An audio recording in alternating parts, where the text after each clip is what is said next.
Well, Kelsey, thank you. Welcome to a special playoff Saturday edition of Friday Night Football. I am Eric Graver. It's quarterfinal Saturday with teams trying to move within one win of getting to state.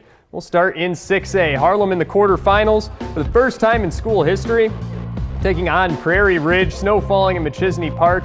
The Prairie Ridge quarterback Tyler Vasey, already with a 44-yard touchdown in the game, breaks this one off for 75 yards. That's going to be a 14-0 Wolves lead.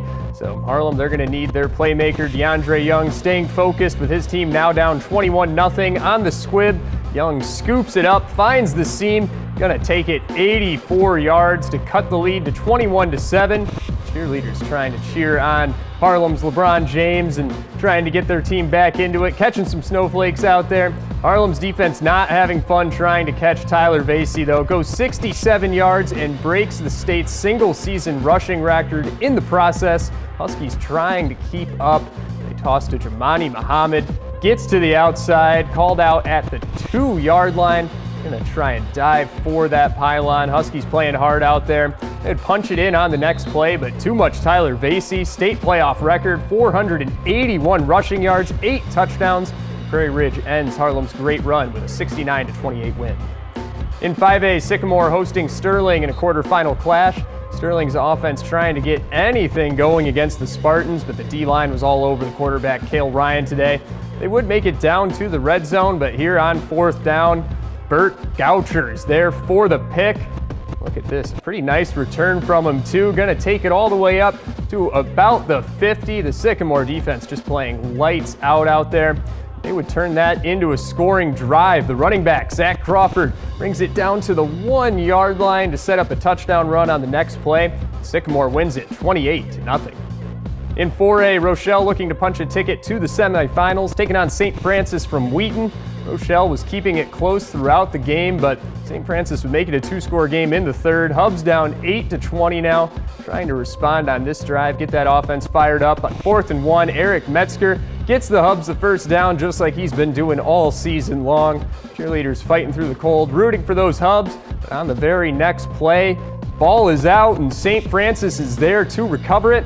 They would start to pull away. They're going to turn that fumble recovery into another touchdown. And the Hubs' great season ends there, falling to St. Francis 35-16. Heavyweight matchup in 3A with the defending state champ Byron hosting undefeated Reed Custer in a rematch of last year's quarterfinal thriller. Starting off in the first, wide receiver is in at quarterback, so it has to be a run, and it is. Lucas Foote going to wait for a lane to open and run it in for 6 for the first points of the game. Tigers talking over what to do on their first drive, and they have some big things in mind. Braden Smith going to rush it in to tie the game at 7. Now late in the second, Reed Custer's Jake McPherson throwing a dime to Peyton Bradley to put the score at 7-13. Comets wouldn't be done yet on the 2-point attempt. Jake McPherson going to look once right before looking to his left and connecting with Josh Bohack at the 14. And 14 at the half. Halfway through the third, and the junior Nick Drake going to nail the field goal 42 yards out. How about that for a high school kicker? Comets will come back with a big run on the sideline, though, from Josh Bohack again. That's going to put them ahead 27-25 with less than 2 minutes remaining in the game. Just back and forth we go. But Tigers, look at this. Not much time left. They're going to come back on the goal line, punch it in for the comeback win to win it 32-27. What a game out there. You know, it's a big deal. You know, teams don't usually make it this far in the playoffs, and I think we played great today. It was a battle. Props to Reed Custer. They were a great team. And, you know, they were ahead. We were ahead. It was back and forth all game. We had to figure some stuff out. I'm sure they did, too. They were both really good teams, and at the end of the day, we came on top. Well, I mean, come down to the wire again. I mean, they scored, but our kids showed a lot of character here at the end, and to come out on top. We had less than 2 minutes to go and still found a way to win a football game. So, you know, credit to our kids and the guts that they showed today. We've had lots of good football so far. Next up, we're going to head to 1A, where the NUIC makes up the final 4 in the north half of the bracket. More highlights from Friday Night Football returns right after this break.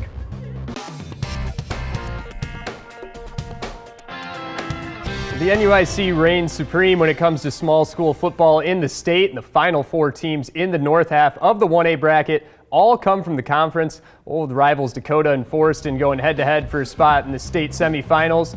It's the Indians getting out to the early lead. Caden Niedermeyer hands it off to Adrian Arlano, getting the first score of the game. 6-0 Dakota up in the second quarter. First-year head coach Dan Sheets coaching up his offense, looking for more. Forreston's offense, though, looking to take control of this game. Brock Smith hands it off to Jonathan Cobbler, who has the answer for the Cardinals. The 2-point conversion makes it 8-6 for Forreston. The cheerleaders want more, though. Heading into the second half, Dakota looking to regain the lead. Niedermeyer trying to pitch it out, but that ball is out. Caleb Sanders picks it up, scoop and score to give Forreston a 2-score lead. Coach Sheets on the Dakota sideline as the Indians try to keep back a powerful Cardinal offense. But the home team strength is just a little bit too much. Smith hands it off to Cobbler for the exclamation point as the Cardinals advance to the 3A semifinals with a 20-8 win over Dakota. This is one of the best teams that I've ever been around. The team energy, their camaraderie, they stick together through adversity. We even had a little bit more today with guys being out and the next guy stepping up. So just one of the best teams that I've ever been a part of, and they've earned every second of it. So I'm so proud of them. Defending champs Lena Winslow hitting the road to take on Fulton along the banks of the Mississippi River. Lena first drive, Jake Zeal going for a 40-yard touchdown. That's going to put Lena Winslow up to an early 8-0 lead. Moving into the late in the first now. Fulton going to try and get back in this one. Lena can put up points fast, and they got to catch up. Fulton looking deep. Ball is juggled right into the hands of Lucas 5 for the pick. A few plays later in the second quarter, Gunnar Lobdell of Lena Winslow. We've seen him make plays all season long for the #1 seed, and how about another play for him here in the third round. 57-yard touchdown, 22-0 Panthers now. Lobdell would make it in again from 45 yards out, and the Panthers roll to a 52-14 win. They're going to take on Forreston next week in the state semifinals. 8-man playoffs into the semifinals. Defending champ Polo hosting West Central. Marcos get the ball already down 6. Quarterback Brock Salto puts it on his shoulders, and he is gone all the way to the end zone, breaking free with a 44-yard touchdown in their first play of the game. That knots things up at 6 points apiece. Crowd and that Marco mascot, they want to see more, and they wouldn't have to wait too long after a West Central fumble recovered by Polo. Marcos are on it and sets them up at the 5. Salto again with the rushing touchdown. Back and forth game, West Central would win it on a 26-yard touchdown as time expired, and the Heat are moving on to the championship with 50-48 in the final score. Amboy taking on St. Thomas in some other 8-man action. Second quarter now, the running back, Landon Wetchell, takes the handoff, bounces off a couple tacklers. He's off to the races. The defense can't catch him. Amboy leading 20-8. Staying in the second quarter still. Tucker Lindenmeyer going to be looking to throw a screen pass to Brennan Blaine. He does the rest for him. That's the beauty of the screen pass. Get the quarterback some passing yards. Makes a couple people miss, and he down the sideline he goes. 75 yards for the score.